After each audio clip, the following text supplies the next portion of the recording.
Hey beautiful Buccaneers, Falcore here. So before I start, there was a lot of small parts I had to leave out of this story, as if I covered every single detail, this would be a 2-hour video. So for those Monkey Island connoisseurs out there, I'm fully aware some of the tangent plot lines are left out. This video will be talking about the more prevalent parts of the storyline.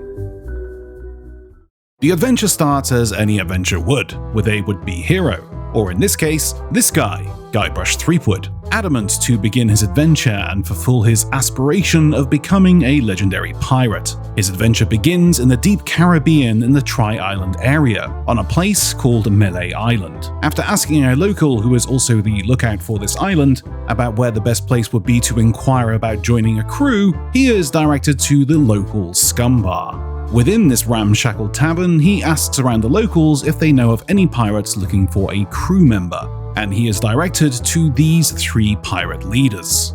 The 3 pirate leaders don't think much of Threepwood when they are asked about piracy, but due to their ever-dwindling numbers due to a fearsome pirate named LeChuck, they are slim on pickings for potential pirate crewmates, so they decide to sign him up. But first, he has to pass 3 trials: the trial of thievery, the trial of swordplay, and the trial of treasure hunting. So Threepwood leaves the Scum Bar on his venture to become a pirate.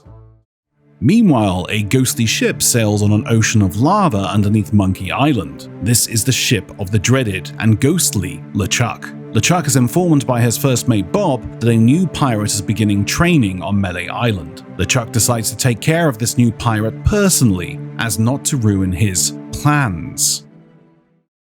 Back on Melee Island, Threepwood finds a place known as the International House of Mojo, where a woman only known as the Voodoo Lady reads him his fortune before promptly disappearing. As Guybrush is exploring Melee Island, he is stopped by the local law enforcement, Sheriff Fester Shinetop, who essentially fearmongers him into leaving the island. Unscathed by the threats, Guybrush meets a prisoner by the name of Otis, who was arrested for picking flowers in the forest. Shinetop appears again and tells Guybrush to leave, so Guybrush decides to continue his trials to become a pirate.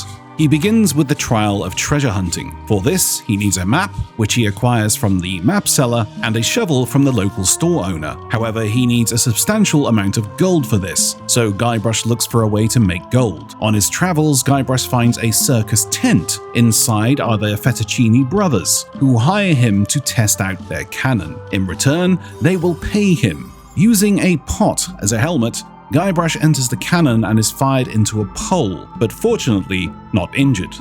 A lot. The Fettuccine brothers pay him well for his daring act, allowing Guybrush to purchase a shovel from the local store owner, and then decoding the interesting instructions from the treasure map, Guybrush finds the treasure spot and digs it up, finding the legendary treasure of Melee Island.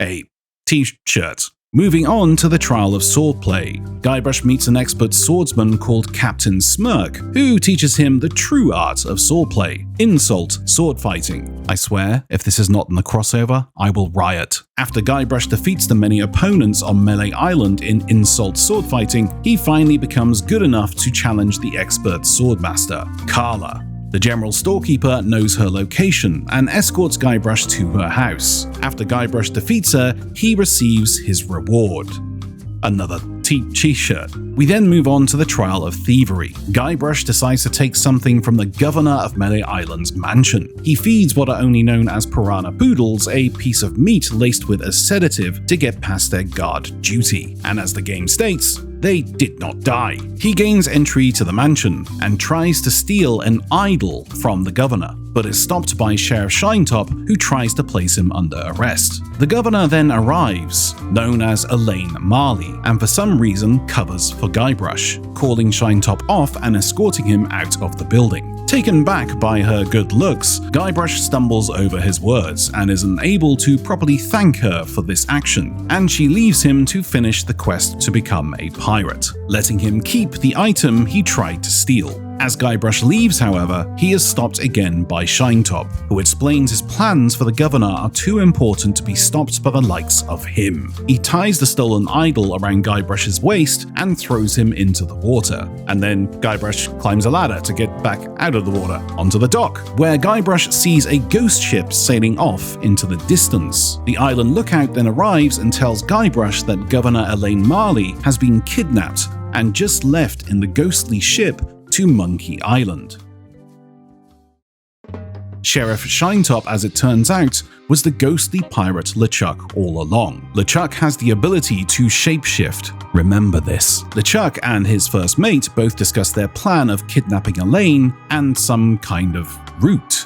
Guybrush then decides to assemble a crew to go after Elaine. Firstly, the prisoner who he helps escape from the prison, secondly, the swordmaster, and thirdly, a man only known as Meathook, who agrees to join his crew if he can defeat a terrible monster that tore off both his hands. A stupid-looking parrot. He does just that, and gains the final member of his crew.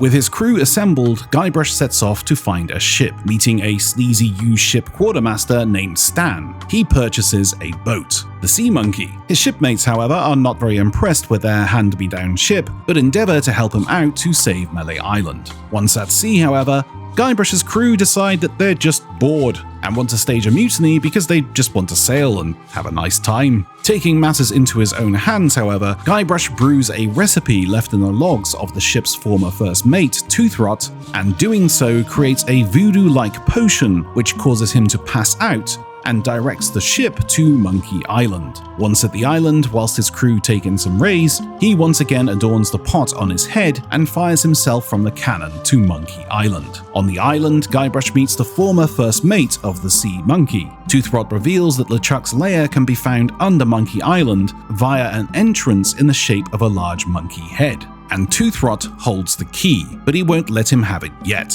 unless he finds Toothrot's banana picker, stolen by the island cannibals. Then Guybrush accidentally fires a boulder at his own ship, sinking the Sea Monkey and crew. Guybrush finds the banana picker in a local cannibal camp and gives it back to Toothrot, who then gives Guybrush the key to the monkey head, and the key for the monkey head turns out to be a cotton wool swab, which is placed in its ear. Once in LeChuck's lair, he's unable to find him, so he returns to the cannibals and learns about the head of the Navigator, which will reveal LeChuck's location. They also inform him that LeChuck stole a special root from them that will kill him once made into a special solution.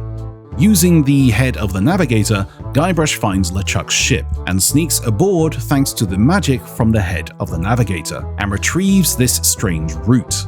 He then takes it back to the cannibals, who make an anti-ghost root potion to use on LeChuck. When Guybrush returns, however, the ship is gone, and LeChuck's first mate Bob has been left behind. He informs Guybrush that LeChuck left for Melee Island and intends to force Elaine Marley into marriage. Thankfully, Toothrot appears, and failed to mention he had a ship all this time, and offers to sail them to Melee Island. Once on Melee Island, Guybrush races to the town's church, where he attempts to interrupt the wedding. However, Elaine is made of hardy stuff and was already prepared for such an outcome, and leaves Guybrush and LeChuck to duel it out. LeChuck, however, gives Guybrush essentially a haymaker uppercut, soaring him through the air, and also dropping his anti-ghost potion in the process. He lands at Stan's store, cushioned by the impact of a drinks vendor.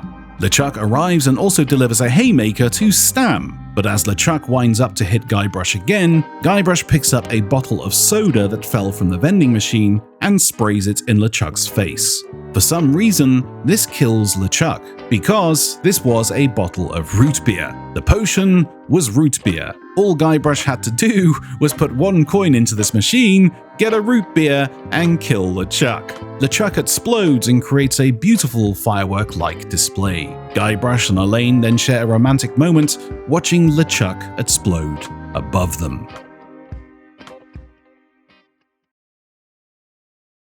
And that is the very backward, kind of weird, and hilarious journey of the first Monkey Island game. There is still 2 more episodes to go, so be sure to hit that like button, thwack that subby, and hit the notification bell for further updates. But until next time folks, happy sailing.